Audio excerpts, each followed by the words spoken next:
गुजरात एक बार फिर महत्वपूर्ण है क्योंकि अगले महीने गुजरात में विधानसभा चुनाव होने हैं।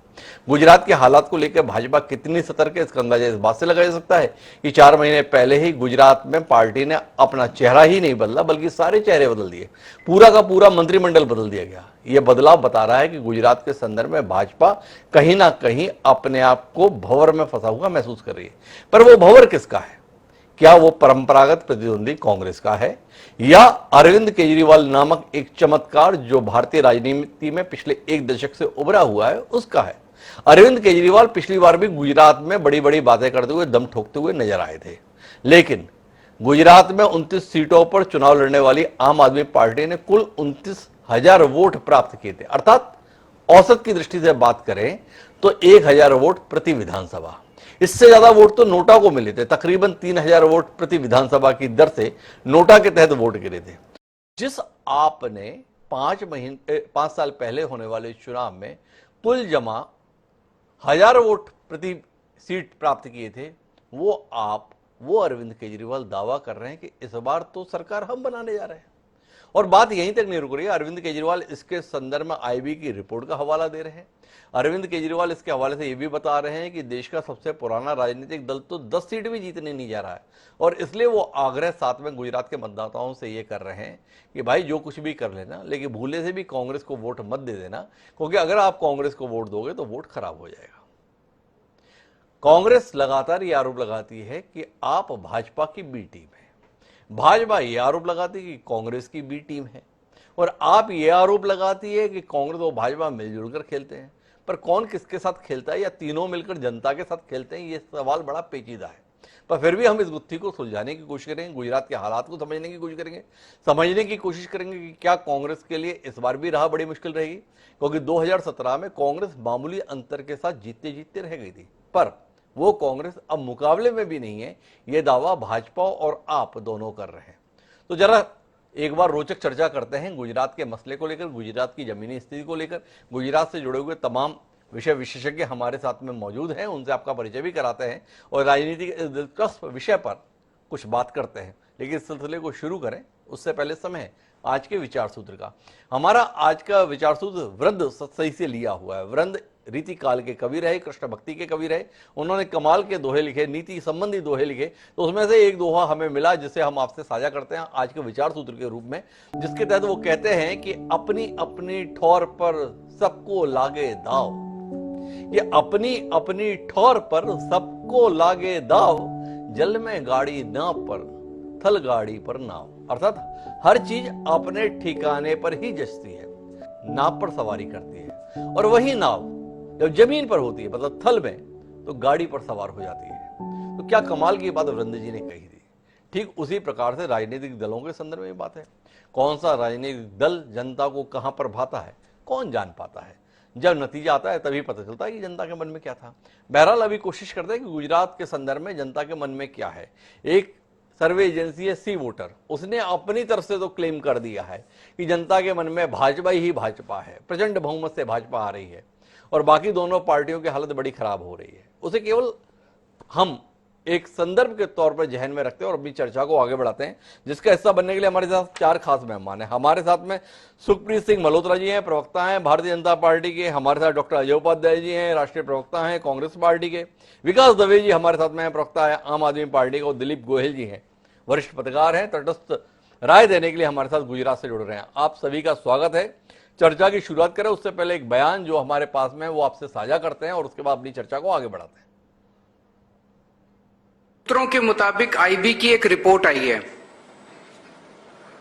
उस रिपोर्ट में गुजरात में आम आदमी पार्टी, आज अगर गुजरात में चुनाव हो तो गुजरात में आम आदमी पार्टी की सरकार बन रही है। गुजरात के लोगों को एक जोरदार धक्का लगाना पड़ेगा ताकि बहुमत, अच्छा बहुमत आए और अच्छे बहुमत से सरकार बने। कांग्रेस की 10 से ज्यादा सीट नहीं आ रही इन चुनाव के अंदर।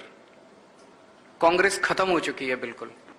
कांग्रेस को वोट देना बेकार है, कांग्रेस को वोट देना गुजरात के हित में नहीं है। जो लोग बीजेपी से नाराज हैं, सब लोग मिलकर आम आदमी पार्टी को वोट दो ताकि गुजरात में बदलाव लाया जा सके। तो ये है हमारे साथ में अरविंद केजरीवाल, जो बता रहे हैं कि गुजरात के संदर्भ में उनके पास तो केंद्रीय एजेंसी की रिपोर्ट है और उस रिपोर्ट के हवाले से उनका दावा है। भाजपा के प्रति नाराजगी और भाजपा के प्रति जिनकी भी नाराजगी हो, उन सब के संदर्भ में आह्वान है उनका, आम आदमी पार्टी को वोट दें। मेरे साथ में सुखप्रीत सिंह मल्होत्रा जी हैं, उनसे ही बातचीत की शुरुआत करता हूं। अजयगढ़ बना हुआ है भारतीय जनता पार्टी का। इस सदी में तो कम से कम भाजपा गुजरात में कभी नहीं हारी, पर अरविंद केजरीवाल बोल रहे हैं समय पूरा हो गया, अब बारी आ गई है हार की। क्या कहते हैं सुखप्रीत जी?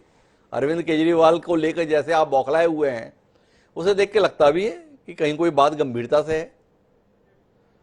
ये बिल्कुल भी बौखलाहट हमारे अंदर पे तो बिल्कुल भी नहीं है, ना ही हमारे कोई किसी।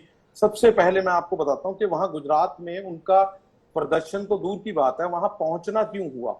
पहुंचना इसलिए हो गया कि आज इनके ऊपर करप्शन के एलिगेशन लग रहे हैं जी। पंजाब में अगर इन्होंने सरकार बनाई तो वहां गैंगस्टरिज्म इतना ज्यादा हो चुका है, हर जगह गली गली हर रोज गुंडागर्दी हो रही है। अब इनके पास छुपाया छुप नहीं रहा चीजों को।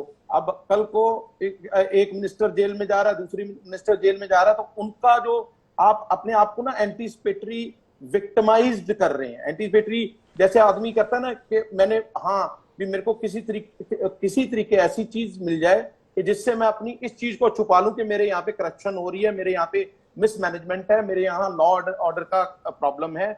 ये प्रॉब्लम है इनके माइंडसेट की। अच्छी मीठी मीठी बातें करते हैं, मीठी मीठी बातें करते हैं। आईबी की रिपोर्ट इनके पास पहुंच जाती है। आईबी को हो सकता ना पता हो, लेकिन इनको सपने में आईबी की रिपोर्ट आ जाती है। ये बोल देते हैं कि ये 25-25 करोड़ रुपया इनके एमएलए के लिए लग जाता है, वो रातों रात इनके सपने में आता है। Evidence zero. देखिए कब तक ये चीज आती रहेगी और आप और मैं ये सुनते रहेंगे। ये बोलते हैं गोवा में भी तो ये सरकार बनाने वाले थे सर, उत्तराखंड में भी ये सरकार बनाने वाले थे, और अगर आप लास्ट इलेक्शंस की भी इनकी बात सुनो ना, तब भी यही स्टेटमेंट थी और रटी स्टेटमेंट थी। और आप ही ने बोला अभी कि 3000 नोटा को मिल गए, 1000 ना मिल पाया। सब जगह इन्होंने जमानत जब्त कराई। अभी उत्तराखंड में भी यही हुआ, गोवा में भी यही हुआ। ये प्रॉब्लम है। थोड़ा बात सुप्रीत जी अपन गुजरात पे ही कर लेते हैं। थोड़ा मुझे बताएंगे कि गुजरात में भाजपा किसे मुकाबले मान रही है? क्या आप मान रहे हैं कि कांग्रेस ही आपके लिए चुनौती है, आम आदमी पार्टी चुनौती नहीं है? कांग्रेस में दम बचा है। अरविंद केजरीवाल बता रहे हैं खत्म हो गई कांग्रेस। आप मानते नहीं अरविंद केजरीवाल की बात? नहीं, कांग्रेस में दम है, वो मुकाबला कर रही है, या आप मानते हैं? बात तो केजरीवाल ठीक कह रहे हैं, कांग्रेस तो खत्म हो गई, मुकाबला आपसे ही है। कहां है सुप्रीत जी, थोड़ा ये बताएं। मैं बिल्कुल देखो जी, बिल्कुल मैं ऐसी बात नहीं कहूंगा। नेशनल पार्टी है, हल्के में तो नहीं ले सकते, लेकिन आज की डेट में जगह कहीं नहीं बना पा रही कांग्रेस के अंदर। उनकी अपनी लड़ाइयां इतनी ज्यादा हैं कि वो इस किसी भी स्ट्रेटजीज में आ नहीं रहे। रही बात बीजेपी और गुजरात, तो वो आप ये देख लीजिए, ये दिल है जो गुजरात है ना जी, वो बीजेपी का दिल है। इस दिल से मतलब वहां का हर व्यक्ति इतना जुड़ा हुआ है बीजेपी से कि उसको अलग कर पाना बहुत बहुत मुश्किल है। सुप्रीत थोड़ा मुद्दे पे रहिए ना। पहले तो ये बताइए कि मुकाबला किससे है, कांग्रेस से है या आम आदमी पार्टी से? एक। दूसरा, आपने बताया कि भाजपा का दिल है गुजरात, पर उस दिल से पिछली बार बड़ा लहू निकल गया था, 3 अंकों में भी सीटें नहीं आई थी, रोते गिरते पड़ते 99 सीटें आई, उसके बाद भी हालत आपसे संभली नहीं। अगर हालत संभली होती तो आपने मुख्यमंत्री क्यों बदला होता? 4 साल बाद विजय रूपाणी को घर बिठा दिया और नया चेहरा लेकर आ गए, पूरा मंत्रिमंडल आपने घर बिठा दिया। मतलब ये सारे चेहरे जनता के स्तर पर खारिज हो गए, पार्टी ने कहीं ना कहीं तो माना होगा, तभी घर बिठा दिए गए। तो ये बताओ किससे डर के ये सब बदला आपने? आम आदमी पार्टी से डर के, कांग्रेस पार्टी से डर के, या खुद के लोगों से डर के? किससे डर गए आप इतना? हिमांशु जी, ये मेरी इकलौती पार्टी है जिसमें एक नॉर्मल काम करता हुआ कार्यकर्ता को सीएम बनने का वक्त मिलता है। ये इकलौती पार्टी है जहां पे आपका बेटा सीएम नहीं बनेगा, आपके पास पैसा है तो सीएम नहीं बनेगा। यहाँ पे एक व्यक्ति जो कार्य करता है उसको कभी भी सीएम का मौका मिल सकता है। ये मेरी पार्टी ने आदर्श बनाए हैं, जहां से इसी चाय वाले ने पीएम पे पहुंचे। ये गुजरात से ही पहुंचे हैं, वो वाली पार्टी है सर। यहाँ पे कोई लिखित में नहीं दिया जाता किसी को कि आज शाम को आपसे बात करते हुए आप सीएम बन चुके हैं। वो नेशनल लेवल पे सोच पे नहीं जाता, जनता की सोच से यहाँ सींचा जाता है सीएम को। तो अगर कोई सीएम का बदलाव भी हुआ, वो पार्टी की रणनीति में ये था कि हर आदमी को चांस मिलना चाहिए। एक आदमी अच्छा परफॉर्म कर रहा है, उससे अभी अगर जो आदमी अच्छा परफॉर्म करेगा, दुनिया में ऐसी कोई पार्टी नहीं है जो अपने एक कार्यकर्ता को इतने बड़े लेवल पे ले जाती है। तो ये कैसी बातें कर रहे हो सुखप्रीत जी, मतलब कहां बहका रहे हो आप? आपसे तर्क नहीं सूझ रहा। विजय रूपाणी को क्यों हटा दिया? आप बता रहे हो विजय रूपाणी अच्छा काम कर रहे थे, लेकिन हर कार्यकर्ता को मौका दिया है। तो मौका भाई 4 साल बाद क्यों दिया? हर महीने एक मुख्यमंत्री दीजिए, और फिर जाके ये मौका केवल प्रदेश के स्तर पर क्यों रख रहे हैं? देश के स्तर पर भी दिखाइए। क्यों फिर नरेंद्र मोदी जी 8 साल से बनाए हुए हो? जब विजय रूपाणी 4 साल में विदा कर दिए, तो फिर मोदी जी के संदर्भ में भी ये फॉर्मूला लगाना वाले हो क्या सुखप्रीत जी? आप थोड़ा मुद्दे पे रहते हैं। 2 सवाल के आप उत्तर नहीं दे रहे मुझे। एक कि गुजरात के संदर्भ में अपना मुकाबला आप किस पार्टी से मान रहे हैं, एक। दूसरा, आपने अपने मुख्यमंत्री बदले, आपने सारे मंत्री बदले, क्यों बदले? किससे डर कर बदले? 2 सवालों के उत्तर चाहिए। इतने मंजी हुई पार्टी के इतने मंजे हुए प्रवक्ता आप हैं, फिर भी विषय का सामना नहीं करना चाह रहे आप। मोदी जी के कैबिनेट में भी चेंजेस हुए हैं सर, नहीं, गलत बात है।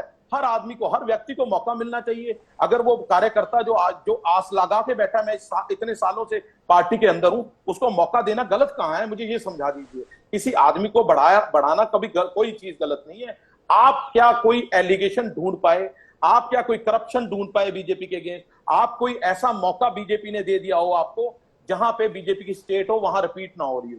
प्रॉब्लम ये है, ये इनके पास कुछ भी नहीं है, सिर्फ बातें हैं, और बातें खारिज होने वाली हैं विधानसभा के चुनाव में। गुजरात जो है वो 100% इनके पास बातें हैं, पर सुखप्रीत जी आपके पास तो बातें भी नहीं है। आप नहीं बता पाए कि आपने मुख्यमंत्री क्यों बदला, आपने नहीं बताया हमें कि आपने सारे मंत्री क्यों बदले। आप बड़ी लचर सी दलील दे रहे हैं कि क्या बाकी को मौका नहीं मिलना चाहिए, बाकी को मौका मिलना चाहिए। तो बाकी में देखो, ये शिवराज सिंह को क्यों 18 साल से हमारे मध्य प्रदेश में मुख्यमंत्री बना के चला रहे हो? लोग सवाल करेंगे। क्यों आपने वसुंधरा राजे को 10 साल तक चलाया? क्यों रमन सिंह को छत्तीसगढ़ में 15 साल तक मुख्यमंत्री बनाए रहे? एक विजय रूपाणी के संदर्भ में आपको लगा भाई बदलना जरूर है। पिछली बार आनंदीबेन पटेल को बदल दिए थे, इस बार विजय रूपाणी को घर बिठा दिए। सोचिएगा, मैं वापस आऊंगा आपके पास में सुखप्रीत जी। थोड़ा दलीलें मजबूत चाहिए। आप जैसा मजा हुआ आदमी, गुजरात में इतनी मजबूत जमीन, तर्क नहीं मिल रहा है आपको। थोड़ा कोशिश कीजिए। पर मेरे साथ में विक्रम दवे जी हैं, आम आदमी पार्टी के प्रवक्ता हैं। कमाल है विक्रम जी, कमाल कर दिया आपके नेता ने। अरविंद केजरीवाल ये बताते थे कि इस देश की जो सरकार है ना, वो केंद्रीय एजेंसियों का बड़ा दुरुपयोग कर रही है, विपक्ष के नेताओं को परेशान करने के लिए, खासतौर पर आम आदमी पार्टी को परेशान करने के लिए। लेकिन अब पता चला यार बदलाव हो गया है तो देश में। अब केंद्रीय एजेंसियां अपनी रिपोर्ट अमित शाह या नरेंद्र मोदी को नहीं देती है, अरविंद केजरीवाल जी को देती है। माननीय केजरीवाल जी बता रहे हैं आईबी की रिपोर्ट आई हुई है, गुजरात में आम आदमी पार्टी की सरकार बन रही है। तो विक्रम जी ये जानना है कि आईबी का कौन सा अधिकारी है या कौन सा तंत्र है जिसने अपनी रिपोर्टिंग अब दिल्ली के मुख्यमंत्री को शुरू कर दिया, आम आदमी पार्टी के राष्ट्रीय संयोजक को शुरू कर दी है, जिसके चलते मुख्यमंत्री बता रहा है आईबी की रिपोर्ट है। ये जानने में हमारी बड़ी उत्सुकता है, कौतूहल है, ये कब से हो गया व्यवस्था में परिवर्तन? जी नमस्कार सभी दर्शक मित्रों को। जी हिमांशु जी, आपने जो शुरुआत की थी कि एक भंवर जो भाजपा महसूस कर रही है जी, और वो भंवर गुजरात में एक भयंकर एक बवंडर हो चुका है एंटी इनकम्बेंसी का। जी, इसीलिए कि इनका कुशासन पिछले 27 साल में इतना बड़ा हो चुका है और इतना लोगों को अब दिख रहा है। कुशासन हर जगह माफिया हो चुकी है। चाहे आप एजुकेशन में देख लो तो सरकारी स्कूलें बंद हो रही है, 6000 स्कूल कम बंद हो गई है, कम से कम 18,000 ओरडे जो बोलते हैं। विक्रम जी मैं 1 मिनट रोकूंगा आपको। आपको जो अपनी बात कहनी है वो तो आप कह लेना, पर शुरुआत कम से कम मेरे सवाल को संबोधित करते हुए कर दो। इतनी जाति मत करो कि आप तो क्वेश्चन कोई भी आए, उत्तर तो मैं जो घर से लिखकर लेकर आया हूं वही लिखूंगा। थोड़ा जाति हो जाएगी। मतलब आम आदमी पार्टी पढ़े लिखे लोगों की पार्टी मानी जाती है, और आप हमारे सवाल को ही खारिज करो। हमने सवाल बॉटनी का किया, आप जूलॉजी का उत्तर दे रहे हैं। थोड़ी जाति नहीं हो रही? जी जी, मैं बिल्कुल मंजूर हूँ कि आपकी बात बिल्कुल सही है, मैं उसको एड्रेस कर ही रहा हूँ। जी, मुझे बीच में इंटरप्ट कर दिया, मेरी बात में ये जरूर आ जाएगा। पहली 2 मिनट जो मुझे खुल के मिलेगी उसमें ये बात भी आ जाएगी, मैं जरूर इसको इनकॉर्पोरेट कर लूंगा जी। पर पोजीशन ये है जी, कि आप बंगाल में लेफ्ट फ्रंट जब 30 साल से ज्यादा हो चुका था और लेफ्ट फ्रंट की आज जो दशा है 0 सीट पर, ये परिस्थिति होने जा रही है भाजपा की गुजरात में जी, और ये परिस्थिति इसलिए होने जा रही है। और आम आदमी पार्टी है, इन्होंने जो लड़ाई की है, जैसे पेपर लीक कांड ले लो, चाहे आप एजुकेशन मिनिस्टर ऑन रिकॉर्ड गए हैं जीतू भाई वगानी कि 18,000 रूम कम पड़ रहे हैं, 6,000 स्कूल कम हुए हैं सरकारी पिछले कुछ सालों में जब से भाजपा का राज आया है। तो एक्चुअली एक्चुअली, और 496 पिछले 2 साल में 496 स्कूलों के लाइसेंस मिले हैं, सभी प्राइवेट। क्योंकि अगर कोई प्राइवेट स्कूल का ओनर है तो वो जरूर भाजपा का सदस्य जरूर होना है, तभी उसको प्राइवेट स्कूल का ओनरशिप मिलेगा। तो हर जगह आप मैं सुरेंद्र नगर से आ रहा हूँ, जिला का मथक है, पूरे जिले में कहीं पे भी एक सीटी एमआरआई फ्री नहीं हो रहा विक्रम है। जी, मैं एक बार रोकूंगा, मैं जरा सुखप्रीत जी को बोलूं। सुखप्रीत जी, अपने कार्यक्रम में बीच में बोलने की कहीं जरूरत ही नहीं है। मैं आपके पास आ जाऊंगा, आप उंगली कर दीजिएगा इशारा भर, मैं आपके पास आ जाऊंगा, अपनी बात पूरी कीजिएगा। सब अपनी बात पूरी बोले। आप जब बोले किसी ने कोई हस्तक्षेप नहीं किया, आप निश्चिंत रहे, आपकी पूरी बात दर्शकों तक पहुंचाने की जिम्मेवारी मेरी, आप निश्चिंत रहे। इतनी बड़ी पार्टी का प्रवक्ता है, कैसे मैं आपको इग्नोर कर दूंगा। जी विक्रम जी। देखिए हिमांशु जी, बात यह है कि हमें तो 2013 में जब हम इलेक्शन लड़ रहे थे, तभी एग्जिट पोल, ओपिनियन पोल, मैं एक एग्जांपल देता हूं कि जनरल ओपिनियन पोल आ रहा था, सभी का एवरेज लेके, वो आम आदमी पार्टी को 10 सीटें दे रहा था दिल्ली में जी, 32 सीट बीजेपी को और 25 सीट कांग्रेस को। 2013 की बात कर रहा हूं, जबकि आई 28 जी। 2015 में जब 67 सीट आई, तब एवरेज ओपिनियन पोल आ रहा था 35 आपको, 29 बीजेपी को, 6 कांग्रेस को। 2020 में जब 62 सीट आई, तब 42 से 56 आपको बोल रहे थे। तो ये परिस्थिति जो है, पंजाब में ये परिस्थिति थी कि 56 से 63 की बात हो रही थी, एक्चुअली 92 सीटें आई। तो आम आदमी पार्टी का वोटर है वो बिल्कुल साइलेंट है, वो लोअर मिडिल क्लास का है या लोअर क्लास का है, जिसको सामाजिक न्याय पिछले 70 सालों में नहीं मिला है। ये देश का जो प्रियम्बल बोल रहा है, जिस देश का जो कॉन्स्टिट्यूशन बोल रहा है, वो एक्चुअल तरीके से इनको नहीं पहुंचा है। गांधी जी का जो सपना था अंत्योदय का, वो नहीं पहुंचा है, वो हमारा वोटर है। तो बात रही आपकी, जो हिमांशु जी आप बात कर रहे थे, देखिए इंटेलिजेंस का, लोकल इंटेलिजेंस भी होती है, और लोकल इंटेलिजेंस का रिपोर्ट भी कंटिन्यूअसली आता रहता है, और कई जगहों पे प्रेस का भी बातें चलती है, मीडिया की भी बातें चलती है। तो इंटेलिजेंस तो अंदरूनी जो खबर होती है, खुफिया खबर, जो सरकार की आंतरिक रिपोर्टिंग होती है, वही होती है। और वो इंटेलिजेंस पिछले कई महीनों से कंटिन्यूअसली आम आदमी पार्टी का ग्राफ जो है वो ऊपर चढ़ रहा है, और कांग्रेस बीजेपी का नीचे उतर रहा है। ये बड़ी साफ तरीके से इनका इंटरनल रिपोर्टिंग है। अरे विक्रम जी, मेरा यही तो सवाल है। आईबी की रिपोर्ट अच्छे लोगों को नहीं मिल पाती, पर दिल्ली के मुख्यमंत्री को मिल जाती है। तो आपसे जानना चाहता हूं विक्रम जी, ये व्यवस्था कब से लागू हुई है जिसमें आईबी अपनी रिपोर्ट का एक हिस्सा या एक कॉपी माननीय अरविंद केजरीवाल को भी भेजती है? क्या ये आम आदमी पार्टी के नेता भर ने नहीं बोला, एक संवैधानिक पद पर बैठा हुआ शख्स है जिसने बताया आईबी की रिपोर्ट है? तो विक्रम जी, ये जानने में दिलचस्प है कि यह आईबी ने कब से दिल्ली के मुख्यमंत्री को रिपोर्ट भेजने चालू किए, और गुजरात के संदर्भ में जमीनी स्थिति क्या है, इसकी रिपोर्ट कब, कहां, कौन सी तारीख को माननीय अरविंद केजरीवाल जी को प्राप्त हुई थी? इसकी कोई जानकारी विक्रम जी आपके माध्यम से हमें मिल पाएगी? थोड़ा ज्ञानवर्धन हो जाएगा ना हम लोगों का। मुझे ये बताइए कि अगर ये रिपोर्ट, ये तो ठीक है खुफिया रिपोर्ट है, आंतरिक गुजरात सरकार की रिपोर्ट है, गुजरात सरकार की तो दमन की पहले से ही, पुलिस के ऊपर भी इतना दमन है, हर सरकारी अधिकारियों के ऊपर इतना दमन है। ये रिपोर्ट आंतरिक तरीके से अगर मिली होती और ये रिपोर्ट अगर गलत भी है, तो क्या गुजरात सरकार इसका खंडन नहीं करती? अरे सर, आईबी की रिपोर्ट है, भारत सरकार के अधीन होती है आईबी, गुजरात सरकार के अधीन आईबी नहीं होती विक्रम जी। एक तो मैं ये बता दूं, दूसरा मैंने तो केवल इतना जानना चाहा कि रिपोर्ट मिली क्या, क्योंकि अरविंद केजरीवाल जी की बात में भरोसा बड़ी मुश्किल से हो पाता है लोगों को। वो कोई भी दावा कर देते हैं, फिर अदालत में जाके माफी मांग लेते हैं। तो कहीं इस मसले पर भी माफी की नौबत तो नहीं आ जाएगी आपके नेता की? इसलिए आपसे पूछा विक्रम जी, एक सवाल। दूसरा आपसे जानना चाहता हूं, पिछले चुनाव में भी आप ऐसी बातें कर रहे थे, आपको पंजाब याद है, दिल्ली के 2 चुनाव याद हैं, लेकिन क्या आपको उत्तराखंड याद है? क्या आपको गोवा याद है? क्या आपको बाकी चुनाव याद हैं? दिल्ली का लोकसभा चुनाव 2019 का याद है? पानी तक नहीं मांगे आप। और पिछले 2017 के चुनाव में आपने 29 सीटों पर चुनाव लड़ा और 29,000 वोट प्राप्त किए। शगुन के तौर पर हजार वोट जनता ने आपको दे दिए। इस बार 1-1 लाख वोट हासिल कर लेंगे क्या वाकई? मैं आपको वही बात बता रहा हूं कि हमको आजाद भारत में शायद ही पहली बार ऐसा एक नेता मिला है जो छोटी छोटी बातें एड्रेस कर रहा है, उस पर इंप्लीमेंट कर रहा है। हम 15 लाख की बात नहीं करते, हम काला धन लाने की बात नहीं कर रहे। और ये महंगाई केंद्र सरकार का प्रेरोगेटिव है, उन्होंने कंट्रोल पिछले 8 साल में नहीं की है, इसलिए महिलाओं को सहूलियत देने के लिए एक राशि की बात कर रहे हैं। छोटे छोटे लोगों को छोटी छोटी बात अमल करके देने वाली बात है। ये केजरीवाल है जो बोलते हैं वो करते हैं। आज पंजाब में 300 यूनिट वाली बात है, वो अमल हो चुकी। ये अभिभूत है अपने नेता से, बता रहे हैं कि छोटी छोटी बातों को भी उनका नेता एड्रेस करता है, जो कहते हैं वो कर गुजरते हैं। 70 साल बाद ऐसा नेता देश को मिला है, इसलिए जनता का भरोसा बन रहा है। तो जब देश का भरोसा बन रहा है तो गुजरात उससे अछूता कैसे रह जाएगा। मुझे जाना है अजय उपाध्याय जी के पास, लेकिन उससे पहले मैं सुखप्रीत जी के पास वापस आना चाहता हूँ, क्योंकि सुखप्रीत जी कुछ हस्तक्षेप करने जा रहे हैं। एक बार सुखप्रीत जी की बात सुन लेते हैं।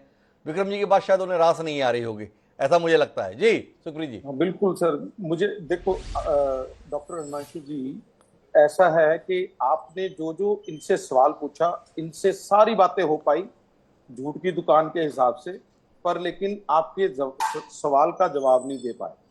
आपका सवाल था कि सोर्स बताओ, आईबी का सोर्स दे दो मुझे, कि क्या सोर्स है जिससे आपको ये चीज पता लगी। क्या आने वाले टाइम में, वो आपको भी पता है इनकी फितरत का, इनके सीएम की फितरत का, कि वो आने वाले टाइम में माफी मांगेंगे मांगेंगे अगर ये किसी ने स्यू कर दिया इसको, या किसी ने इसको अदालत में ले गए कि आप आईबी का अपनी चुनाव के लिए, क्या आप आईबी का इस्तेमाल कर सकते हो, ये वर्डिंग का इस्तेमाल कर सकते हैं हम?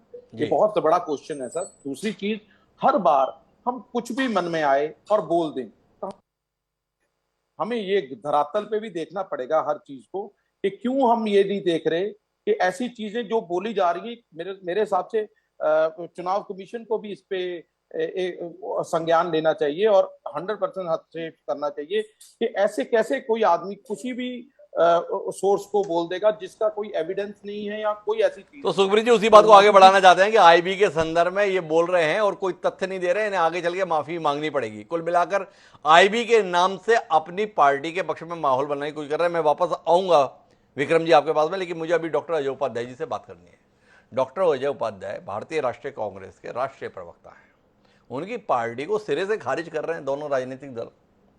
भाजपा कोई चुनौती नहीं मानती और आम आदमी पार्टी तो अब आपको 2.5 भी सीट देने के लिए तैयार नहीं है। अजय जी, इतनी बुरी हालत आपके संदर्भ में सार्वजनिक रूप से बता रहे हैं माननीय अरविंद केजरीवाल, और साथ में ये भी बता रहे हैं जनता को गुजरात की कि देखो कांग्रेस तो खत्म हो गई, इसलिए कांग्रेस को वोट मत दे देना, क्योंकि वोट अगर कांग्रेस को जाएगा तो बर्बाद हो जाएगा, क्योंकि उसकी तो 10 सीट भी नहीं आनी, और जो आनी है सीट वो भी बाद में भाजपा की हो जानी। अब इतिहास आपका पिछले कुछ समय से ऐसा हो गया है कि अरविंद केजरीवाल की बात को हम सिरे से खारिज भी नहीं कर सकते हैं। आज का कांग्रेसी कल का भाजपा कब हो जाए, गोवा से लेकर मध्य प्रदेश तक पता नहीं चलता। क्या कहते हैं डॉक्टर अजय उपाध्याय, वाकई आपके लिए संकट बड़ा हो गया? डॉक्टर साहब, 2 बातें हैं गुजरात के संदर्भ में। पहली बात तो अरविंद केजरीवाल जी को जो सूत्रों के हवाले से अब आईबी की रिपोर्ट मिलने लगी है, इससे बड़ा झूठ कुछ नहीं हो सकता। और दूसरी बात की वो भ्रमित करने के मास्टरी को हासिल है, इसलिए मैं उनको कहूंगा कि वो केजरीवाल नहीं है, भ्रमित कुमार है जी, भ्रमितवाद है जी। और भ्रमित करना, बाकी राज्यों की बात मैं समझ सकता हूँ, लेकिन जो स्थिति इन्होंने प्रयास किया था गोवा में और उत्तराखंड में, सबने देख लिया कि नोटा से भी मुकाबला इन्होंने किया, वहां भी ये भ्रम फैलाने का काम किए। और प्रयास बार बार करते हैं कि इससे भाजपा को, जहां जहां भाजपा का कुशासन वर्षों से चल रहा था, उससे कहीं न कहीं भाजपा को मदद हो जाए। गुजरात में 27 साल से जो सरकार चल रही है, कहीं न कहीं वहां के लोगों में अब एक परिवर्तन का बयार बढ़ रहा है। पिछली बार भी ये था, हम लोग कुछ कारणों से चूक गए थे। इस बार हम लोगों ने पूरी ईमानदारी से जनता की 5 साल तक सरकार के विरुद्ध उनकी जो कुरीतियां उसको उठाने का काम किया। और जिस तरह से वहां शराबबंदी के बाद इतने लोग शराब से मर रहे हैं, तो डॉक्टर अजय उपाध्याय में विस्तार से बता रहे हैं, लेकिन वो सफ़र में है तो उनसे संपर्क टूट रहा है हमारा। तो मैं अब काफ़ी कुछ बातें हो गई हैं, सब ने अपने अपने पक्ष की बात के लिए, पर एक निष्पक्ष बात आने की जरूरत है। उसके लिए मेरे साथ दिलीप गोयल जी हैं, उनसे थोड़े विस्तार से बात करते हो। दिलीप जी, आपसे समझना चाहता हूँ गुजरात के हालात को लेकर, क्या वाकई भाजपा के पक्ष में तूफान चल रहा है, या भाजपा को अपनी जमीन बचाने के लिए मशक्कत करनी पड़ रही, इसलिए मुख्यमंत्री से लेकर मंत्री तक ऐसे बदल दिए गए जैसे किसी बिल्डिंग के चपरासी बदल दिए जाते हैं? एक बात आपसे। दूसरा, कि कांग्रेस वाकई जमीन के स्तर पर इतनी खत्म हो गई कि अरविंद केजरीवाल ये दावा करने की हैसियत में भी आ गए कि कांग्रेस को अगर वोट दिया तो वोट खराब होना है, कोई मतलब नहीं है, 2.5 तक भी नहीं पहुंचेगी कांग्रेस। तो कांग्रेस को लेकर जमीनी स्थिति। और तीसरा सवाल आम आदमी पार्टी को लेकर, कि भौकाल जबरदस्ती का तो बना हुआ नहीं है। जिस व्यक्ति की पार्टी ने 29 सीटों पर कुल 29,000 वोट 5 साल पहले पाए हों, वो आज 182 सदस्यीय विधानसभा में बहुमत का दावा कर रहा है। इसकी जमीनी सच्चाई क्या है? दिलीप जी। जी, तीसरे सवाल से शुरू करें जी। जो बात पुरानी है वो इसलिए अब पुरानी हो गई, वो 5 साल पहले की बात है। उसके बाद बहुत सारे साबरमती रिवर में पानी बह गया है, सूरत की तापी नदी में भी बह गया है। एक सूरत में कॉरपोरेशन का चुनाव हुआ था जो पूरे उसके न्यूज पूरे राष्ट्र में चले, क्योंकि 27 कॉरपोरेट वहां आम आदमी पार्टी को उनकी चुन के आए। फिर एक दूसरा वाक्य हुआ गांधीनगर कॉरपोरेशन। गांधीनगर कॉरपोरेशन ऐसी थी, वहां कांग्रेस हमेशा जीता करती थी। बीजेपी गांधीनगर में बैठ के पूरे राज्य में सरकार चलाएगी, लेकिन गांधीनगर में नहीं जीत पाएगी। यहाँ ये हुआ कि आम आदमी पार्टी को 21% से भी ज्यादा वोट मिले। हालत ये हुई कि 27% से ज्यादा वोट कम हो गए कांग्रेस के, और कांग्रेस को 2 ही सीट मिली और आम आदमी पार्टी को 1 ही सीट मिली। लेकिन बीजेपी को फायदा हो गया, और कभी जो नहीं जीत थी गांधीनगर महापालिका में, वहां बीजेपी जीत पाई। तो एक सिंपलिस्टिक मैं दिलीप जी 1 मिनट के लिए रोकूंगा। सुखप्रीत जी लगातार कोई इशारा कर रहा है, एक बार सुखप्रीत जी की बात सुन लेते, फिर आपकी बात को कंटिन्यू करता। जी सुखप्रीत जी को जाना भी है। जी सुखप्रीत जी। हाँ, मेरे को हिमांशु जी, मुझे निकलना पड़ेगा, मेरे को एनडीटीवी में अभी इसके बाद जाना है। मेरी आपसे यही है अंततः, हमारा मुकाबला इनके साथ कहीं भी नहीं है, ना आम आदमी पार्टी के साथ, ना कांग्रेस के साथ। बीजेपी एक तरफा जीत के साथ गुजरात में शंख। सुखप्रीत जी, एक सवाल कर लेता हूं आपको, उसका उत्तर जरूर चाहूंगा कि आपका आम आदमी पार्टी के साथ मुकाबला नहीं है, बल्कि आम आदमी पार्टी के साथ दोस्ती है। आम आदमी पार्टी की जमीन पर मौजूदगी कांग्रेस को कमजोर करने में आपके लिए मददगार है। एक आकलन सर्वे के तहत यह भी निकल रहा है। इस आकलन से कितने सहमत हैं? आम आदमी पार्टी को इतनी जमीन मिल जाए कि कांग्रेस की जमीन ना बन पाए, इसी भूमिका में आप हैं, जिसको अरविंद केजरीवाल अपने साथ बिठा के खाना खिलाते हैं, उसके बाद में वो हम अपने आप को मोदी का समर्थक बताते हैं। तो इससे लगता है कि कुछ मिला जुला है। बीजेपी की वजह से सर आज उनके मिनिस्टर अंदर है सर। उनकी करप्शन हमने जहां जहां हमारे पास ओपोजिशन स्टेट है ना, जहां हम ओपोजिशन है, वहां हमने इनकी करप्शन को आगे लेके आए हैं।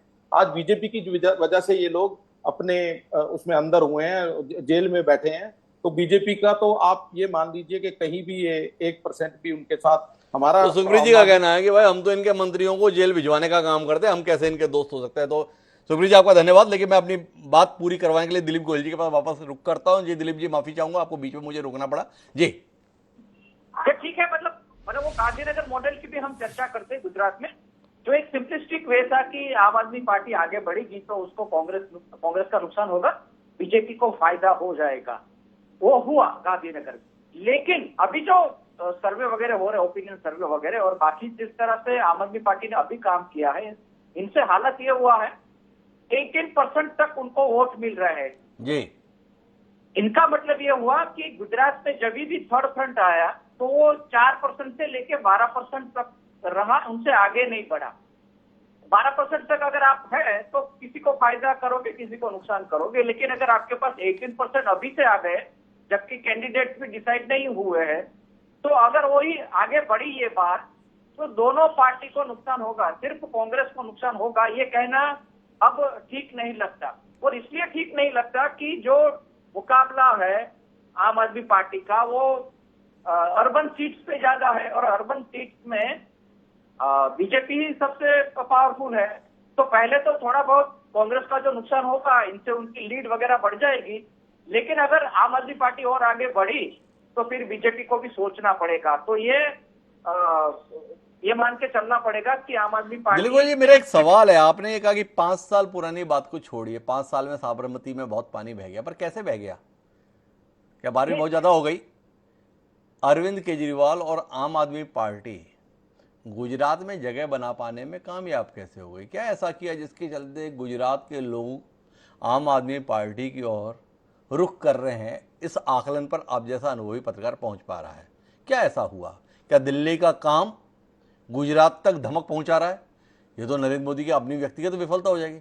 वो प्रधानमंत्री के तौर पर बैठकर भी अपना प्रभाव नहीं दिखा पा रहे, और अरविंद केजरीवाल मुख्यमंत्री होकर गुजरात में कमाल कर दे रहे हैं। थोड़ा अचरज हो रहा है, थोड़ा बताइए ना क्या किया आम आदमी पार्टी ने? नहीं, ये नरेंद्र मोदी का प्रभाव तो है, लेकिन ये समझना पड़ेगा कि बीजेपी की सीटें थोड़ी थोड़ी कम ही हुई है जी। 2002 के बाद ये नहीं हुआ कि बीजेपी की सीटें बढ़ी। लास्ट टाइम 99 पे आ गए थे 2 अंकों में जी। तो ये समझना है, लोकसभा है, राष्ट्रीय पहलू है, तो सभी लोग गुजरात के बीजेपी को, नरेंद्र मोदी को वोट देंगे क्योंकि वो राष्ट्र में उसको भेजना है दिल्ली में। लेकिन गुजरात में की जब बात करेंगे तो गुजरात के मुद्दों पे बात करेंगे। तो अगर 27 साल के बाद और 8 साल केंद्र में रहे नरेंद्र मोदी, फिर भी जो 2, 3, 4 इश्यू सामने आए, कोरोना में हमने देखा, जैसे पूरे देश ने देखा, तो गुजरात ने भी वही देखा कि क्या हालत हुई। यहाँ वही सभी समस्याएं, ना ऑक्सीजन मिलता था, न आपको बेड मिलता था, न दवा मिलती थी, न इंजेक्शन मिलता था। तो क्या इतने डेवलपमेंट के पास इतनी बुरी हाल क्यों हुई जी। और दूसरा, गुजरात में एजुकेशन का जो मामला है उसको इस तरह से देखा गया कि ठीक है, प्राइवेट स्कूल में हम पढ़ लेंगे, ये भी चल जाता है, गुजराती बिजनेस क्लास है, वो अपना कैलकुलेशन कर लेते हैं, पढ़ लेंगे। लेकिन कोरोना के बाद जो महंगाई बढ़ी है और उसके साथ बेरोजगारी बढ़ी है और बिजनेस में जो असर हुआ था, जो नोटबंदी से शुरू हुआ था, वो कोरोना में आते आते इतना बढ़ गया। तो मर्म पे आते हैं दिलीप गोयल जी, आप सारी चीजें बता रहे, क्या आप इस आकलन में पहुंच गए कि गुजरात में बदलाव होने वाला है, भाजपा इतिहास बनने वाली है, आम आदमी पार्टी वाकई सत्ता में आ रही है? आईबी की रिपोर्ट का दावा केजरीवाल कर रहे हैं, वो परिवर्तित कर सकते हैं। वरिष्ठ पत्रकार दिलीप गोयल का आकलन है कि हम जीतने जा रहे हैं। क्या ऐसी किसी रिपोर्ट का उल्लेख करने के लिए अरविंद केजरीवाल को सौभाग्य दे सकते हैं दिलीप गोयल जी आप? सत्ता बदल हो जाएगी और आम आदमी पार्टी की सरकार आ जाएगी, ये भी कहना जल्दी होगा। लेकिन 18% वोट का मतलब ये है कि सिर्फ कांग्रेस को नुकसान नहीं होगा, बीजेपी को नुकसान होगा। और वही सवाल से मैं जो दूसरा आपका सवाल था, कांग्रेस का क्या हाल है, कांग्रेस इतनी भी कमजोर इसलिए नहीं है कि अभी भी जो रूरल एरिया है कि जहां आम आदमी पार्टी शायद इतना फाइट नहीं देगी, वो अपने एमएलए के बलबूते पर कांग्रेस कुछ तो बचा लेगी। और एक दूसरा डेवलपमेंट जो गुजरात में हुआ था, ये था ट्राइबल पार्टी है छोटूभाई पटेल की, छोटूभाई वसावा की, उनके साथ समझौता होने वाला था आम आदमी पार्टी का, वो नहीं हो पाया। इनका मतलब ये, अगर ये समझौता होता तो कांग्रेस को और नुकसान होता, लेकिन वो समझौता नहीं हुआ, तो इसका मतलब यह है कि कांग्रेस ट्राइबल बेल्ट में कुछ अपनी स्थिति ठीक ठाक रख पाएगी। तो जो भी कुछ फाइट होना है वो बीजेपी आम आदमी के बीच शहरी इलाकों में होगा। अगर इस तरह से परसेंटेज बढ़ा तो ये हालत होगी कि किसी को भी क्लियर मेजोरिटी नहीं बन पाएगी, इतना कह सकते हैं। दिलीप गोयल जी एक अलग समीकरण दे रहे हैं और वो कांग्रेस के लिए खुश होने का विषय है या उदास होने का विषय, ये सवाल है। इसका उत्तर किससे लें? डॉक्टर अजय उपाध्याय के पास ही चलते हैं। अजय उपाध्याय जी, गुजरात के संदर्भ में कम से कम आपको ये सौभाग्य था कि सत्तारूढ़ दल ना सही, मुख्य विपक्षी दल के संदर्भ में कोई संदेह नहीं होता था। पर अरविंद केजरीवाल के दावे को हटा भी दें तो दिलीप गोयल जैसे वरिष्ठ पत्रकार भी ये मान रहे हैं कि आम आदमी पार्टी इन 5 सालों में ताकत के तौर पर अपनी जगह बना चुकी है। त्रिकोणीय संघर्ष गुजरात में होना जा रहा है। आपका त्रिकोणीय संघर्ष की स्थिति में आ जाना ही क्या आपकी पराजय के तौर पर नहीं देखा जाना चाहिए? कांग्रेस 25-27 साल बाद भी भाजपा को अपदस्थ करने की स्थिति में नहीं है। इस बात को लेकर कितने शर्मसार हैं डॉक्टर अजय उपाध्याय आप? और डॉक्टर दिलीप जी की अपनी राजनीतिक समझ है और उनकी अपनी राजनीतिक विश्लेषण है। मैं खुद सौराष्ट्र का अभी प्रभार में हूँ और मैं लगातार भावनगर से लेकर के राजकोट से लेकर जामनगर, इन सारे एरिए में मैं घुमा हूँ। कई जगह प्रेस के लोगों से मुलाकात मेरी हुई है, आम लोगों से भी भेंट हुई है। मेरा मानना है कि वहाँ कहीं से भी जो भ्रम फैलाने का प्रयास है, चुनाव तक आते आते पोल सबकी खुल जाएगी और भाजपा को मदद करने वाले को गुजरात की जनता मुंह तोड़ जवाब देगी। इस बार गुजरात की जो राजनीति है वो एक नई दिशा में जा रही है और कांग्रेस पर पूर्णतः वहां की जनता भरोसा करेगी। हमारी सरकार आएगी, हम पहला रहेंगे, कोई त्रिकोणीय मुकाबला वहां नहीं है। ये बनाने का, एक भ्रम बनाने का प्रयास हो रहा है और भाजपा की मिलीभगत से बनाने का प्रयास है। कैसी बातें कर रहे हैं डॉक्टर अजय उपाध्याय? किसके भरोसे पे कांग्रेस का माहौल बनाएंगे? आपके स्टार प्रचारक है राहुल गांधी, वो गुजरात की ओर आने ही भूल चुके हैं 2017 की हार के बाद में। वो पदयात्रा में निकले हुए हैं, क्या कमाल करेंगे? जिनको आपने गुजरात का प्रभारी बनाया था अशोक गहलोत, उनकी इज्जत के कपड़े तो आपने राजस्थान में उतरवा दिए। गुजरात में क्या कमाल करेंगे? आप अपने हाथों से अपनी गर्दन कटाए हुए हैं इसके बाद भी कमाल की उम्मीद कर रहे हैं। वाकई कमाल नहीं है ये? डॉक्टर साहब, यात्रा शुरू होने से एक रोज पहले राहुल गांधी जी ने गांधी जी के आश्रम साबरमती आश्रम और अहमदाबाद में एक बड़ा कार्यक्रम किया था। संभवतः मीडिया के साथियों को ये ध्यान नहीं रहा और उन लोगों ने, आप तो जानते हैं आजकल मीडिया भी गुणगान किस तरह करती है, आपकी बात मैं नहीं कर रहा हूं, लेकिन सामान्य परिस्थितियों में तो इसलिए चर्चा का केंद्र शायद बाकी जगहों पर नहीं बना, लेकिन गुजरात के लोग जानते हैं राहुल गांधी जी का कमिटमेंट। गुजरात के लिए हमने 8 वचनबद्धता जो अपना संकल्प पत्र दिया है, और हम वादा नहीं करते, हम संकल्प रियल में कर रहे हैं और उनको पूरा करेंगे। राहुल गांधी जी जो भारत जोड़ो यात्रा की शुरुआत उन्होंने की है, ये पहले से उनका था, और वो ऑलरेडी चाहते हैं गुजरात में एक नए ध्रुवीकरण और नई राजनीति हो, स्वस्थ राजनीति हो, जुमले की राजनीति नहीं हो। गांधी जी का वो धरती है, गांधी जी की धरती पर जिस तरह से शराबबंदी के नाम पे मखौल उड़ाया जा रहा है और शराब से लोगों की जान जा रही है, और जिस तरह से ड्रग्स की वहाँ खेती हो रही है, एक तरह से देखा जाए खेप आ रहा है, उससे नौजवानों का भविष्य कहीं न कहीं असुरक्षित है। गुजरात के विकास और गुजरात का पुनर्निर्माण के लिए कांग्रेस पार्टी का आना जरूरी है और हम कांग्रेस पार्टी के साथ जुड़े हुए हैं।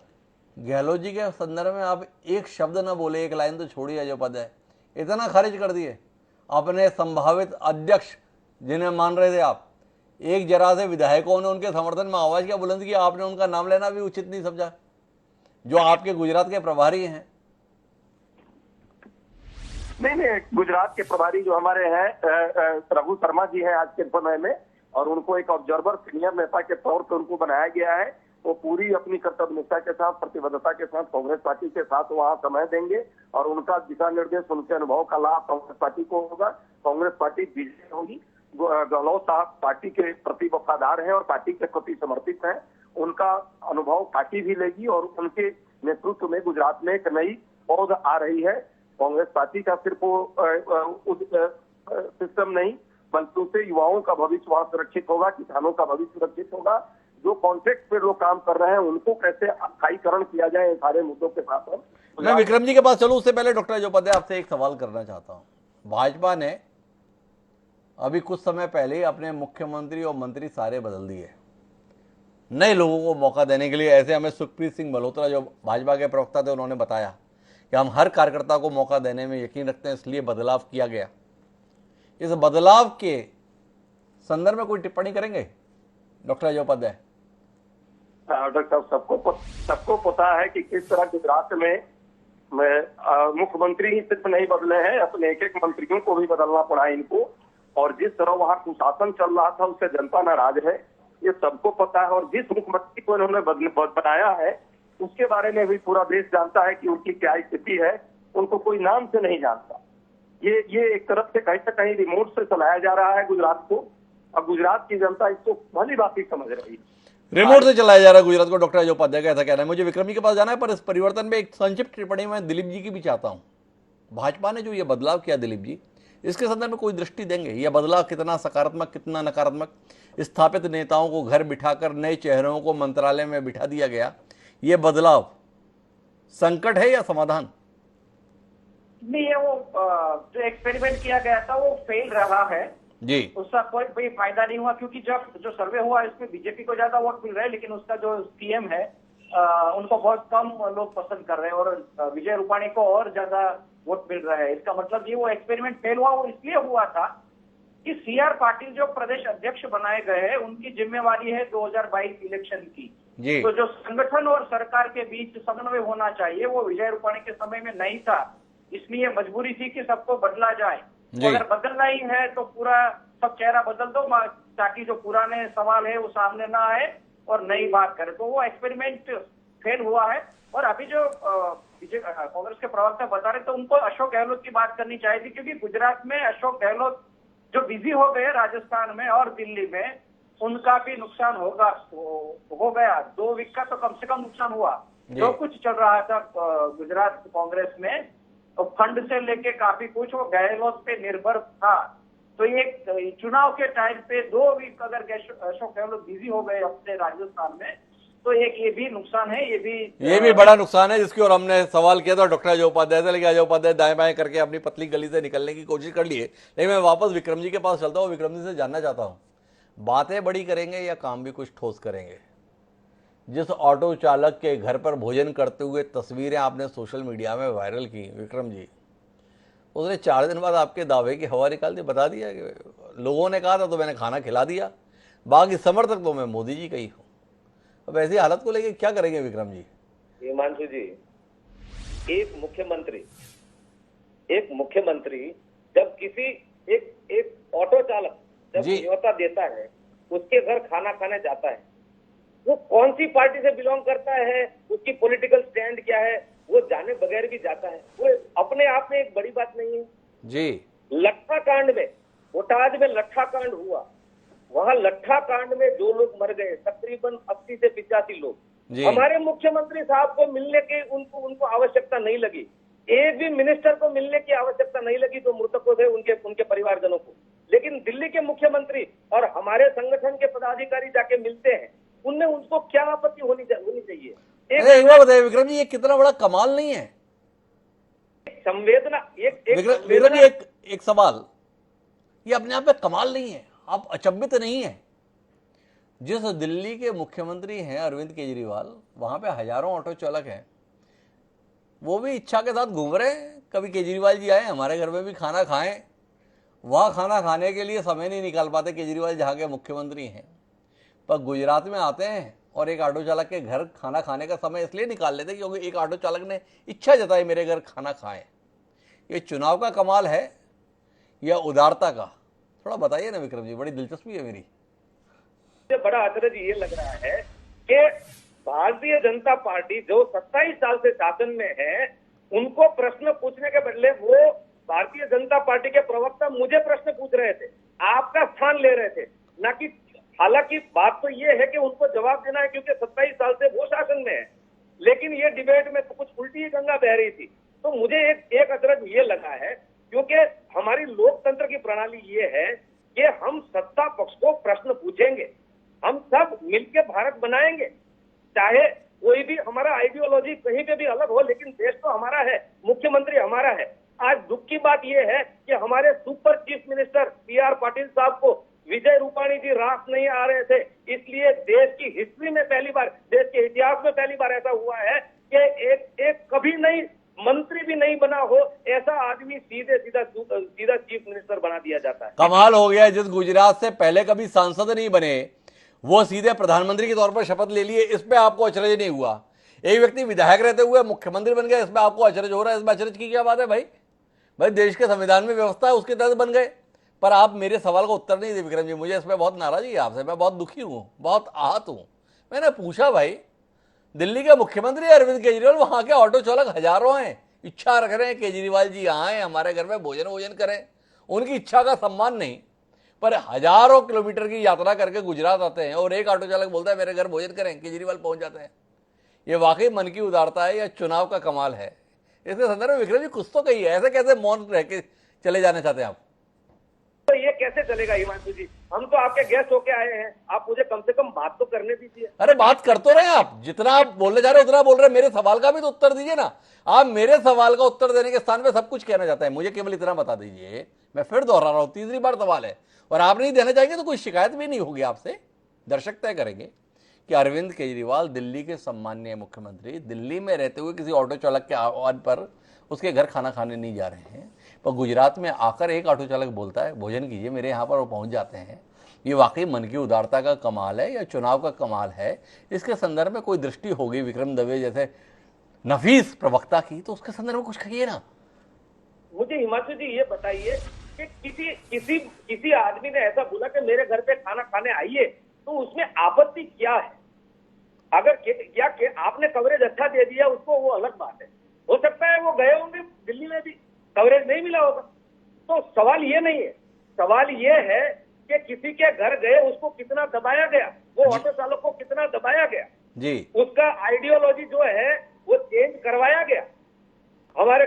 तो ये जो बौखलाहट है भारतीय जनता पार्टी की, एक एक जगह पे चुन के आम आदमी पार्टी के जो समर्थक है, उनके लोग हैं, उनको जो परेशानी हो रही है आजकल हर जगह ऊपर से नीचे तक, वो दिखी जा रही है। लेकिन मुझे यहाँ पॉइंट ये बताना है हिमांशु जी, मेरी ये बात है कि कांग्रेस की जो बात माननीय उपाध्याय जी ने बताई, वो तो ग्राउंड पे जा रहे हैं ऐसा उन्होंने बताया। मैं खुद सौराष्ट्र से बिलोंग करता हूँ, सुरेंद्र नगर से जी। तो मैं तो इतना ही बोल रहा हूँ कि उत्तर प्रदेश में 2/400, पश्चिम बंगाल में 0/294, कई जगहों पे ये जो लीडरशिप क्राइसिस हो गई है कांग्रेस में, तो विश्वसनीयता खत्म हो रही है, इसलिए आप जगह बना रही है। आम आदमी पार्टी जगह इसलिए बना रही है, उसको जगह मिल रही है। अरे बड़ी कमाल की बात कही है विक्रम जी, थोड़ा आंकड़ा बताएंगे उत्तराखंड में ही ये आंकड़ा कितने बजे कितने का है आम आदमी पार्टी का, ये गोवा में आंकड़ा कितने बाई कितने का है, उत्तर प्रदेश में भी आंकड़ा कितने बाई कितने का है, 7वें चुनाव हुए थे ना, थोड़ा पता रहे। इवन पश्चिम बंगाल के संदर्भ में भी आप बता सकते हैं कितने बाई कितने आम आदमी पार्टी, क्या कांग्रेस तो 0 है 2 है आपने बताया, ये आम आदमी पार्टी क्या क्या है थोड़ा वो भी तो बता दीजिए। जी हिमांशु जी, बड़ा मजेदार बात करता हूं मैं आपको जी कि आम आदमी पार्टी है ना, ये देश की राजनीति बदलने आई है, राजनीति करने नहीं आई है। अच्छा, एक भी विधानसभा में एक भी सदस्य न होते हुए भी 93 लोग पेपर लीक कांड में जेल में गए। स्टूडेंट के लिए, वो बच्चों के लिए जो कॉम्पिटिटिव एग्जाम की तैयारी कर रहे थे, किसी के बाबूजी ने 1 बीघा जमीन बेच के उसको पढ़ा रहे थे, किसी के माता पिता ने पेट पे पाटा बांध के उनको उनकी हॉस्टल के पैसे दिए थे कॉम्पिटिटिव एग्जाम के, उसके लिए जेल में गए। 2014 से अभी तक 10 पेपर लीक हुए हैं गुजरात में, और CR पाटिल हिम्मतनगर में एक रैली में ऑन रिकॉर्ड गए हैं, उन्होंने बोला कि हर पेज प्रमुख के संगे संबंधी को हमको नौकरी देनी पड़ेगी, इसलिए हमको कुछ न कुछ जुगाड़ करना पड़ेगा। और उसके बाद 2 दिन के बाद पेपर लीक होता है। तो और हर बार जितनी बार पेपर लीक होता है तो माननीय मंत्री महोदय अंदर विधानसभा में ये बोलते हैं कि किसी चमरबंदी को छोड़ा नहीं जाएगा, और आज की तारीख में 10 पेपर लीक में से एक भी पेपर लीक में किसी को आज तक पनिशमेंट नहीं मिली है। तो बड़े दुख की बात है। हम लोग खड़े हैं, हम लोग इस देश को ज्ञाति जाति से विभाजित नहीं कर रहे हैं, हम तो ये देश को इस तरह से विभाजित करें, क्योंकि आप देखना केजरीवाल जी किसी को मिलेंगे तो डॉक्टरों को मिलेंगे, वकील को मिलेंगे, ऑटो रिक्शा वालों को मिलेंगे, ये कोई जाति को नहीं मिलेंगे। इनकी एक अलग नजरिया है। हम लोग कॉन्स्टिट्यूशन सेंट्रिक पार्टी है, हमारी आइडियोलॉजी ये है कि हम लोग गांधी जी का जो उनके हमारे पुरखों की जो परिकल्पना थी ये देश बनाने की, उसके लिए सही मायने में कॉन्स्टिट्यूशन को फॉलो कर रहे हैं। तो अजय उपाध्याय जी आप कितने अभिभूत हो गए विक्रम जी के इस दावे के साथ, वो जाति की राजनीति नहीं करते, वह इस प्रकार की छोटी किस्म की हरकतें नहीं करते हैं, देश के लिए समाज के लिए और गांधी जी के विचार पर चलने के लिए संकल्पित लोगों का समूह है जिसे आम आदमी पार्टी के तौर पर लोग जानते हैं। आपका मन तो बदल नहीं रहा है जो पता है कि आप गलत पार्टी में हो गए, आपको भी जो है विक्रम जी के साथ हो लेना चाहिए था, ऐसी कोई भाव तो नहीं आ गए विक्रम जी की दलीलें सुनते हुए? डॉक्टर साहब, विक्रम जी की दलील सुन करके तो बहुत सारे लोग ऐसे, अभी आपने देखा होगा अन्ना हजारे साहब खुद चले आए थे, और प्रशांत भूषण जी, आनंद कुमार जी, इस तरह से विश्वास कुमार विश्वास, ऐसे सरीखे कई लोग थे, किरण बेदी जी, सब कहाँ है, साजिया इल्मी जी, सब यहाँ से चले गई भाजपा में। जब उनकी आवाज नहीं समझ पाए तो हमारी आवाजें क्या समझेंगे। हाँ, ये जरूर है कि गांधी जी की फोटो की जरूर इन्होंने वो की है, मैंने शब्दों में जरूर विवेचना की, लेकिन जब जरूरत पड़ती है तो फोटो भी हटाने में इनको कोई दिक्कत नहीं होती। जिस गांधी जी के स्वराज की राजनीति ये शुरू की है दिल्ली में, आज उनका हाल क्या हुआ, जब पंजाब में गए तो वहां उनका फोटो हटा दिया। ये विशुद्ध जो है अवसरवादी लोग हैं, ये सच्चाई है, इनकी एक ही सिद्धांत है, अवसर। बड़ा महत्वपूर्ण सवाल आपने पैदा कर दिया। मैं वापस आना चाहूंगा विक्रम जी, ये जानना चाहूंगा कि भाई आप बता रहे सरकार आपकी बन रही है, तो फोटो कौन की लगेगी मुख्यमंत्री के कक्ष में? क्या वो फोटो भगत सिंह की लगेगी या गांधी जी की लगेगी? ये जानने में बड़ी दिलचस्पी है, क्योंकि पंजाब के संदर्भ में लोगों को इस बात की शिकायत हुई कि गांधी जी हट गए और भगत सिंह लग गए, तो गुजरात में गांधी बचे रहेंगे या आम आदमी पार्टी आने के बाद में गांधी की जगह भगत सिंह अब गुजरात में भी दिखेंगे? देखिए, हम भाजपा वाले तो है नहीं कि गॉडसे का तुष्टिकरण करें, सीधी बात है। हम तो गांधी जी को ही राष्ट्रपिता मानते हैं, और मैं खुद, मेरे घर पे गांधी जी की तस्वीर है मेरे ग्रैंडफादर के साथ। अरे वो बात पंजाब सरकार की हो रही थी विक्रम जी, आपका तो मामला ही अलग है, आप तो अभिभूत है, हमें शब्दों में दिखाई दे रहा है, आप लगातार गांधी जी को जैसा स्मरण कर रहे हैं, पर आम आदमी पार्टी सत्ता में आने के बाद गांधी जी के साथ क्या करेगी इसकी चिंता थोड़ी अजय उपाध्याय जी को हो गई। तो मैंने कहा मैं भी उनकी चिंता में सहभागी हो लेता हूं और आपसे सवाल कर लेता हूं, तो इसलिए पूछ लिया। इतना कहूंगा कि आप मद्रास चले जाइए, वो के कामराज टर्मिनल होता है एयरपोर्ट, कामराज जी की भी तस्वीरें लगती है। तो ये देश की क्वालिटी, ये देश का लैंडस्केप इतना बड़ा है। आप असम चले जाइए तो कोई और नेता होंगे, बंगाल में कोई और होगा। तो ये भगत सिंह जी की फोटो है। हमारी ये मानना है कि इनकलाब लाने वाली जो विचारधारा है वो भगत सिंह की, हमारी भी वही है। हम बाबा साहेब आम्बेडकर को इसलिए रिस्पेक्ट बहुत ज्यादा करते हैं क्योंकि उन्होंने हमको कॉन्स्टिट्यूशन दिया, और गांधी जी तो हमारे राष्ट्रपिता है। तो कोई संदेह ही नहीं है, उनकी सबसे पहले तस्वीर लगेगी। और गुजरात तो हमारा गुजरात। अच्छा बताइए, निश्चिंत रहिए, आप ज्यादा चिंता मत करिए। विक्रम जी बता रहे हैं गुजरात में कोई कमाल हो गया आम आदमी पार्टी के द्वारा तो सबके साथ कुछ भी हो, लेकिन गांधी जी के साथ कुछ नहीं होगा, उनकी तस्वीर रहेगी, सबसे पहले लगेगी। इतना उन्होंने आपको आश्वस्त किया, आप निश्चिंत रहिए। लेकिन मैं वापस एक बार फिर अजय उपाध्याय जी आपके पास आना चाहता हूं और एक संजीदा सवाल आपसे करना चाहता हूं। आम आदमी पार्टी अपनी पूरी ताकत गुजरात में झोंक रही है, इसीलिए उसको चर्चाओं में जगह भी मिल रही है, सर्वे में भी जगह मिल रही है। वही कांग्रेस पहले ही ताकत खोई हुई है, इसके बावजूद भी जो ताकत है वो भी कहीं और लग रही है। क्या आपको नहीं लगता है गुजरात को ज्यादा संजीदा होकर लेने की जरूरत है कांग्रेस को?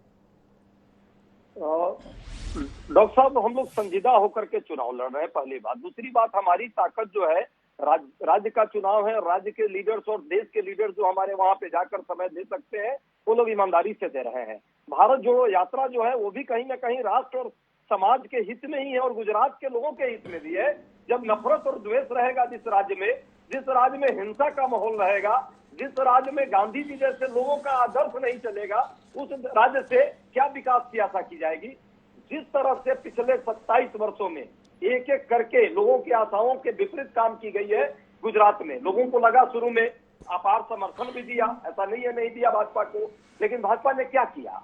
वहां पे ड्रग का एक तरह से पूरा माहौल बना दिया है, शराब का पूरा माहौल बना दिया है, लोगों की रोजी रोजगार पर पेट पर लात मार रही है, जीएसटी लगा दी देश में भी और प्रदेश की जनता भी उससे प्रभावित हो रही है।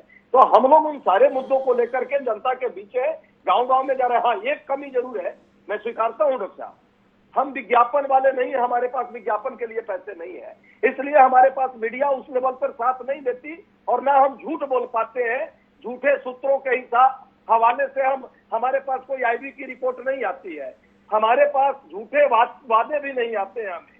लेकिन जनता जानती है कि हम गांधी जी के वाकई उत्तराधिकारी हैं और गांधी जी के विचारों पर चलने वाले लोग हैं। तो गांधी के विचारों पर चलने वाले हैं, गांधी जी के उत्तराधिकारी हैं, पर फिर भी 27 साल से गुजरात की ही धरती पर नकारे हुए लोग भी आप ही हैं अजय उपाध्याय जी। विचार का विषय होना चाहिए।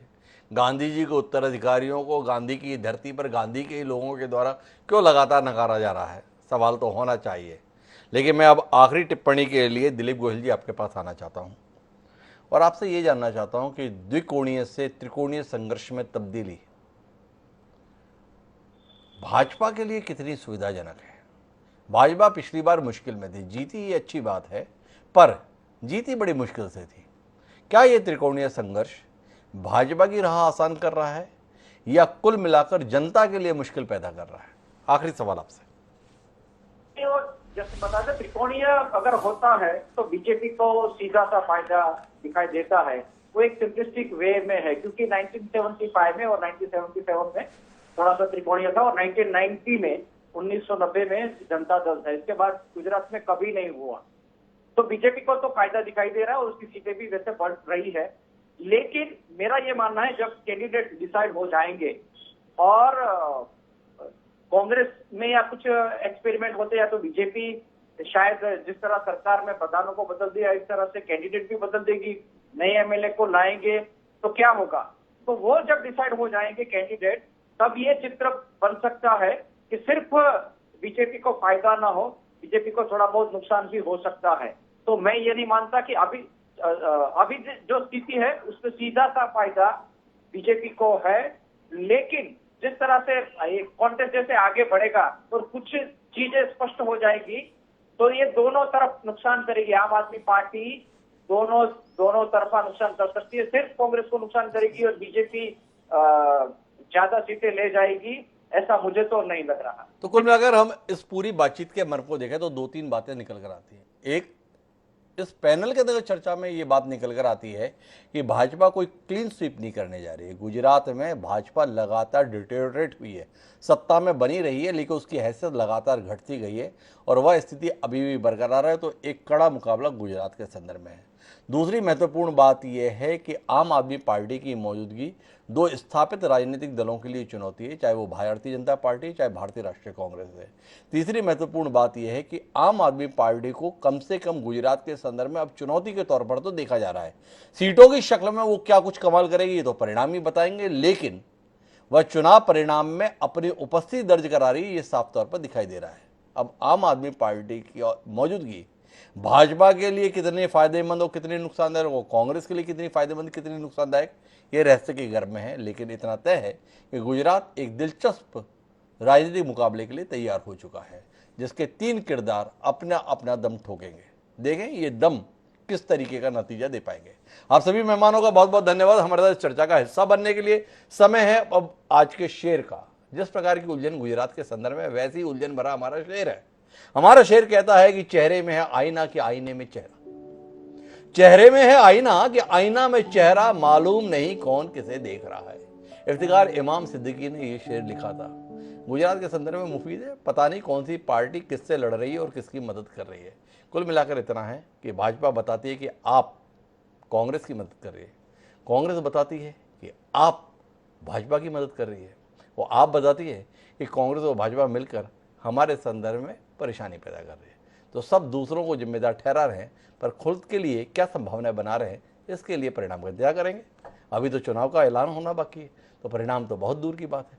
बहरहाल हम निगाह बनाए रखेंगे गुजरात के मसले पर, आगे भी आपसे बात करते रहेंगे। पर अब समय है आपसे याद लेने का, तो मुझे दीजिए याद, कल फिर मिलते हैं विषय के साथ। तब तक के लिए सलाम।